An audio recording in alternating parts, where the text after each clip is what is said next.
ডিমের খোলসে ক্যালসিয়ামের পরিমাণ। তো এই এক্সপেরিমেন্ট আমাদেরকে আজকে করাইছিল প্র্যাকটিক্যাল ক্লাসে। তো প্রথমে আমাদের ক্লাসে আসলে সব বুঝিয়ে দেওয়া হয়েছিল, পরে প্র্যাকটিক্যালভাবে ওইটাকে করাইতেছিল। এই যে প্রথমে ডিমের খোলসটাকে চূর্ণ বিচূর্ণ করে এটাকে পাউডার আকারে করে নেওয়া হয়েছে।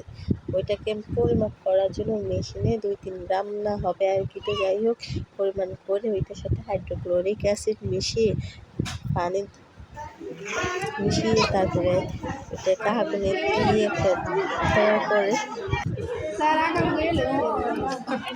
লবণ করা হবে। আজকে ক্লাসে আমাদের ওইটা করাইতেছিল। তো লাস্টে এটা যখন আসলে পুরো শেষ হয় তখন এইটা এই কালারে হয়, মানে বেগুনি কালার, গাঢ় বেগুনি কালারটা হয়ে যায়। আর এটা হচ্ছে অক্সালিক অ্যাসিড